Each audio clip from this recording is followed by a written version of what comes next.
আসসালামু আলাইকুম প্রিয় দর্শক, একদিন আগে পহেলা বৈশাখ পার হয়ে গেল এবং বলা বাহুল্য এই পহেলা বৈশাখ বেশ শান্তিপূর্ণ এবং আনন্দময়ই হয়েছে। আমি ব্যক্তিগতভাবে এই পহেলা বৈশাখকে যেভাবে উদযাপন করা হলো, সরকারের যে ভূমিকা ছিল এবং সবচেয়ে বড় কথা, এ ধরনের সাংস্কৃতিক কর্মকাণ্ড মধ্যে যে রাজনীতি ঢুকিয়ে না দেওয়ার যে সরকারি প্রবণতা, সরকারি প্রচেষ্টা, এটা আমার কাছে খুবই প্রশংসনীয় মনে হয়েছে। এই জন্য আমি সরকারকে সাধুবাদ জানাতেই চাই। কিন্তু এই পয়লা বৈশাখে আরেকটা ঘটনা ঘটেছে, এটাকে আমি কীভাবে দেখব, রাজনৈতিকভাবে দেখব না কীভাবে দেখব, সেটা নিয়ে আপনাদের সঙ্গে আলোচনা করতে চাই। ওই ঘটনাটা ঘটেছে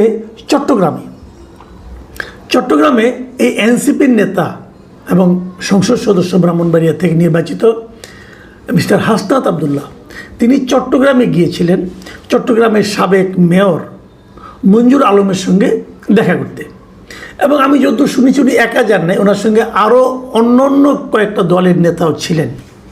যাই হোক, তো উনি যখন ওখান থেকে বের হয়ে আসেন তখন উনি একটা তোপের মুখে পড়েন, বলা যায় আমার বিবেচনায় মবের মুখে পড়েন বলতে হবে। অনেকগুলি ইয়াং ছেলেরা তাকে ঘিরে ধরেছে, তাকে বলছে যে স্বৈরাচারের দোসরের সঙ্গে আপনার কিসের মিটিং, আপনি কেন এসেছেন, কেন মিটিং করছেন স্বৈরাচারের দোসরের সঙ্গে, অ্যাটসেট্রা অ্যাটসেট্রা। পরে বিভিন্ন পত্রপত্রিকা থেকে, বিভিন্ন মিডিয়া থেকে যতটুকু খবর পেলাম, এই যে বিক্ষুব্ধ তরুণ, এরা কারা? এরা মূলত ছাত্রদল এবং যুবদলের কর্মী, নেতা, সমর্থক। এরাই তাদেরকে ধরেছেন। যদিও এদের অনেকে নিজেদেরকে জুলাই যুদ্ধের দাবি করেছেন। জুলাই যুদ্ধের দাবি নিয়ে আমার কোনো আপত্তি নেই। বিএনপি, যুবদল, ছাত্রদল, ছাত্র শিবির, জামাত ইসলামী, সাধারণ নাগরিক, এরাও কিন্তু জুলাই যোদ্ধা।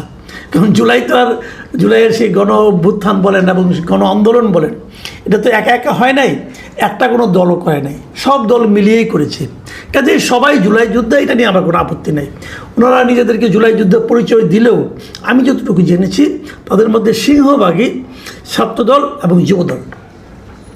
এখন ছাত্রদল এবং যুবদল হাসনাত আবদুল্লাহকে বাগে পেয়ে তাকে বেইজ্জতি করছে অথবা করবে, এতে আমি খুব একটা অবাক হইনি। এটা হতেই পারে, তাদের মধ্যে তো একটা রাজনৈতিক প্রতিদ্বন্দ্বিতা আছেই।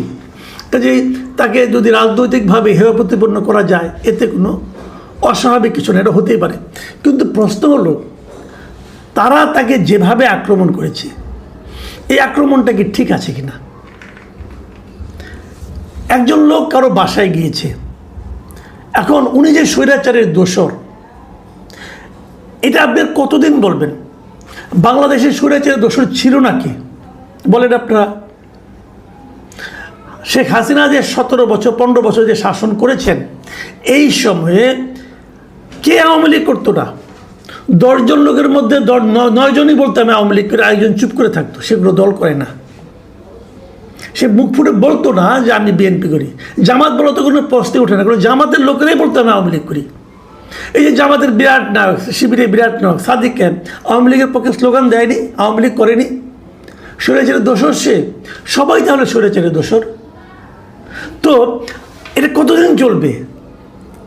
এখন একটা গণতান্ত্রিক সরকার এসেছে।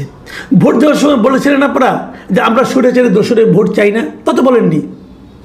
বিএনপির লোকেরা তো স্বৈরাচারের দোসরদের ভোট পাওয়ার জন্য, মানে যদি তারা স্বৈরাচারের দোসর হয়, যদি হয়, তাদের ভোট পাওয়ার জন্য পারলে যায় তাদের পা ধরেছে, ধরেনি।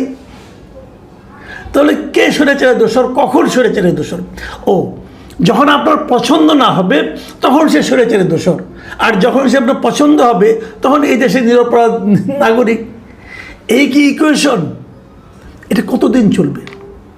এই যে কাউকে স্বৈরাচারের দোসর বলে তার উপর ঝাঁপিয়ে পড়া, তাকে হেয় প্রতিপন্ন করা, তাকে গালাগাল করা, এটাই মব। মব ভাই গাছে ধরে না, মব গাছে ধরে না, মব আকাশ থেকেও আমদানি হয় না, এটাকেই মব বলে। দেখুন, আমি এখানে কয়েকটা বিষয় বলি। হাসনাত আবদুল্লাহ কার সঙ্গে দেখা করবেন, কেন দেখা করবেন, এটা তার ব্যক্তিগত ব্যাপার। যদি এর মধ্যে রাষ্ট্রদ্রোহিতার কিছু না থাকে সেক্ষেত্রে কোনো সমস্যা নাই। আর যদি রাষ্ট্রদ্রোহিতা কিছু থাকে, সেটা আইন শৃঙ্খলা রক্ষাকারী বাহিনী দেখবে। আপনি কে?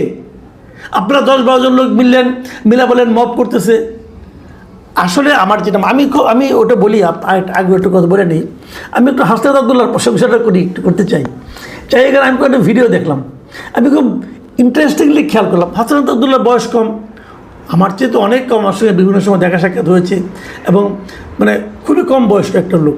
তো আমি দেখলাম যে হাসনাত আবদুল্লাহ সেখানে মানে এত সুন্দর পুরো ঘটনাটাকে ম্যানেজ করলেন।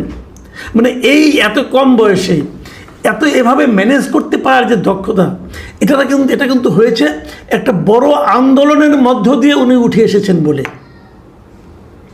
তা না হলে এই বয়সে হওয়ার কথা না। খুব ঠান্ডা মাথায় উনি সবার স্লোগান শুনছেন, সবার সঙ্গে উনি কিছু বলছেনও না, দেখলাম মৃদু হাসতে শুনছেন। তারপরে সে এক সময় দেখলাম যে উনি বললেন যে মানুষ মাত্রই ভুল হয়, আমার ভুল হতে পারে না। উনি কিন্তু কোনো আর্গুমেন্টে গেলেন না এবং পুরো বিষয়টাকে ম্যানেজ করে আমরা দেখলাম পুলিশে চলে এসেছে। যাক, এগুলি হয়েছে। কিন্তু আমার কথা হলো, এই লোকগুলিকে আসলে হাসনাত আবদুল্লাহকে অপমান করার জন্য গিয়েছে, দৃশ্যত তাই মনে হয়। কিন্তু এর পেছনে কি একটা রাজনীতি নেই? আমার মনে হয় একটা রাজনীতি আছে, এবং সেই রাজনীতিটা হলো খুবই কুৎসিত অন্তর্দলীয় রাজনীতি। কেমন কিছু কথা বলি। হাসনাত আবদুল্লাহ যার বাসায় গিয়েছিলেন, এই যে মঞ্জুর আলম, উনি কে? উনি একসময় আওয়ামী লীগের রাজনীতি করতেন, কিন্তু 2009 সালের পরে তো উনি আওয়ামী লীগের রাজনীতি করেননি। 2009 সালে উনি আওয়ামী লীগের রাজনীতি ছেড়ে দিয়ে আওয়ামী লীগের ওই সময়ের খুব জনপ্রিয় মেয়র ক্যান্ডিডেট ছিলেন মহিউদ্দিন চৌধুরী, ওনার বিপরীতে বিএনপির প্রার্থী হিসেবে নির্বাচনে অংশ নিয়েছিলেন 2009 সালে, এবং সেই নির্বাচনে সবাইকে অবাক করে দিয়ে উনি বিজয়ী হয়েছিলেন এবং 5 বছর উনি মেয়র ছিলেন। এই 5 বছর তার পরিচয় ছিল উনি বিএনপি দলীয় মেয়র। এবং তারপর ওনার এক সময় মেয়াদ শেষ হয়েছে।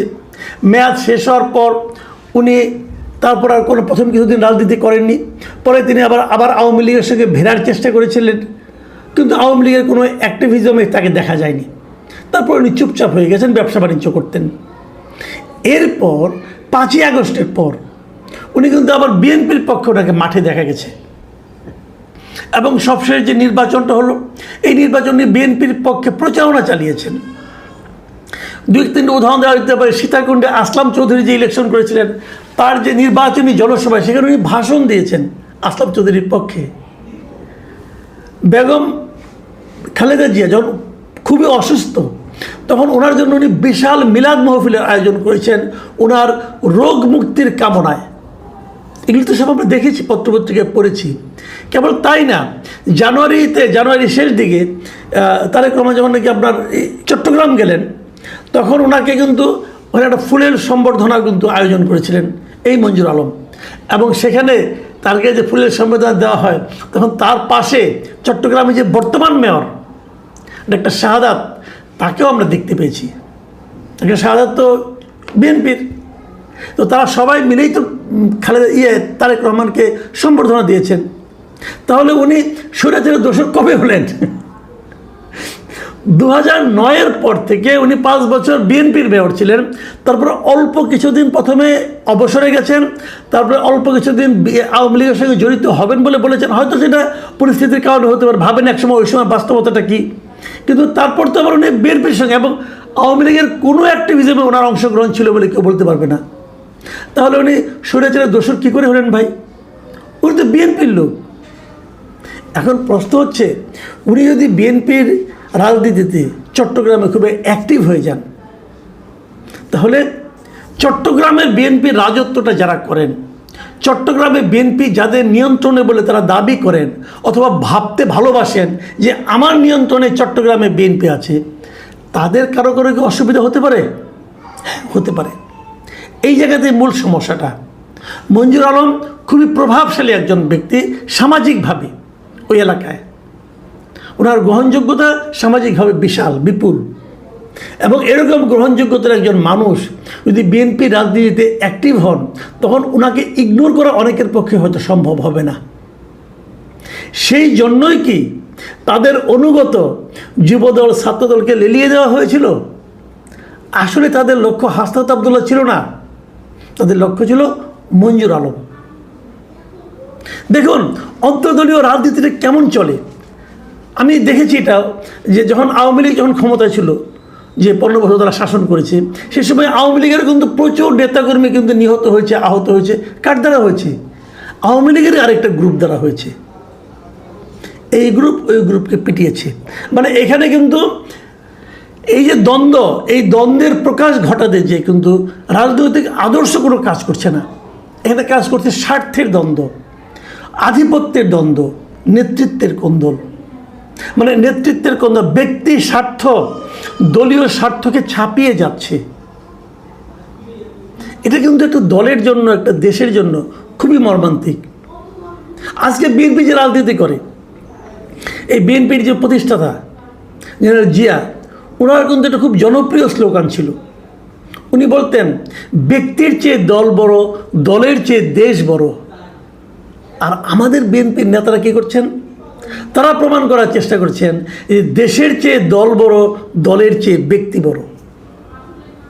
এটা কি আসলেই বিএনপির রাজনীতি, নাকি এই বিএনপির নেতাদের রাজনীতি?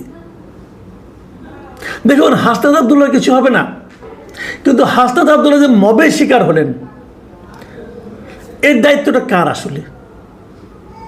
আমি তো বিএনপির অন্তর্দলীয় কোন্দল বলে দিলাম, এটা বিএনপির অন্তর্দলীয় কোন্দলই হোক আর যাই হোক, এখানে তো সরকারের একটা ভূমিকা থাকার কথা ছিল। সরকার কি তাদের সেই ভূমিকাটা রাখতে পেরেছে? সরকারের কোন মন্ত্রণালয়ের দায়িত্ব ছিল এটা? কৃষি মন্ত্রণালয়ের না, অথবা ধর্ম মন্ত্রণালয়ের না। এই মব থামানোর দায়িত্ব স্বরাষ্ট্র মন্ত্রণালয়ের। এবং ইন্টারেস্টিংলি, এই স্বরাষ্ট্র মন্ত্রণালয় কিন্তু ওই এলাকার লোক, মানে কক্সবাজারের মানুষই। তাহলে স্বরাষ্ট্র মন্ত্রণালয় কেন মব থামাতে পারে না? মব তো হলো, অন্য সময় মব হয়, অমুক একজন শিক্ষার্থী মব হয়, একজন শিক্ষাবিদ মব হয়, একজন প্রফেসর মব হয়, একজন শিক্ষককে মবের কবলে ফেলানো হয়, একজন সাংবাদিকের বিরুদ্ধে মব হয়, অনেক কিছু হয়। কিন্তু এবার তো একজন নির্বাচিত এমপি মব হলেন, মবের শিকার হলেন। আমি অনেকের সঙ্গে কথা বলি, কেউ কেউ আমাকে বলেছে, কেউ কেউ বলেছে এটা খুশির খবর, কারণ ওনারাই মবের জনক ছিলেন, এখন দেখেন মব হতে। হ্যাঁ, এটা একটা কথা হতে পারে, কিন্তু আমি এভাবে বলি না, এভাবে ভাবিও না।